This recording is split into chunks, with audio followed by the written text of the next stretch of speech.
श्रीराम जय जय राम।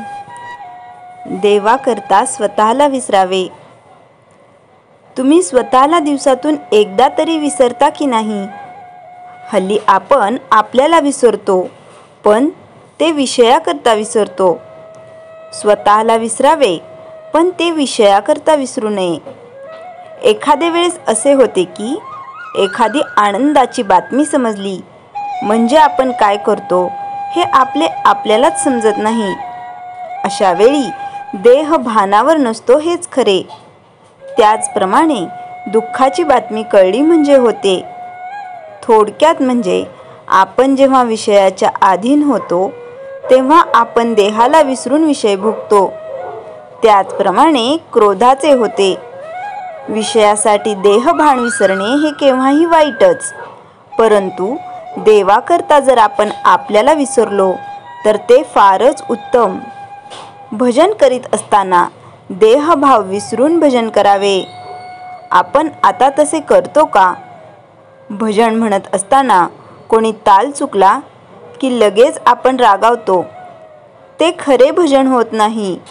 म्हणून भजन करताना मी देवापुढे आहे आणि तो आणि मी याच्याशिवाय दुसरे कोणी नाही असे मानूनच भजन करावे आणि तशी सवय ठेवावी, म्हणजे देहभाव विसरता येईल।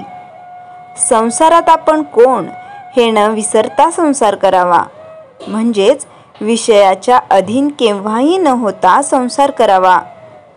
स्वतःची आठवण ठेवून प्रपंच केला तर तो आपल्याला बाधक व्हायचा नाही।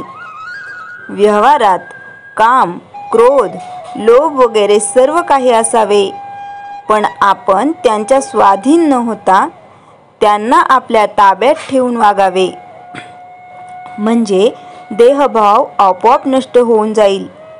हे सर्व साधायला परमेश्वराला शरण जाणे हा एकच सोपा मार्ग आहे आणि त्याकरता नामस्मरणात राहणे हेच साधन आहे।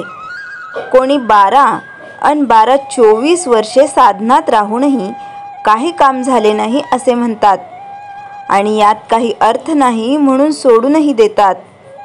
तेव्हा अशा लोकांतच अर्थ नसतो की गुरूत काही नसते, तर आपले आपणच याला कारणीभूत असतो हे पक्के समजावे। संन्यास घ्यायचा असेल तर बायकोला बरोबर घेऊन संन्यास घेता येईल का? त्याप्रमाणे विषय बरोबर घेऊन गुरुकडे गेलो तर गुरुची खरी भेट होईल का? ती शक्य नाही। याकरता ते सांगतील ते साधन आधी करावे, म्हणजे चित्त शुद्ध होते आणि ते झाल्यावर त्यांची खरी भेट होते। म्हणून आपण त्यांच्याजवळ खरे समाधान मागावे आणि ते मिळाल्यावर आणखी काय मिळवायचे राहते, मग तो ज्या स्थितीत ठेवील त्यातच समाधान होते।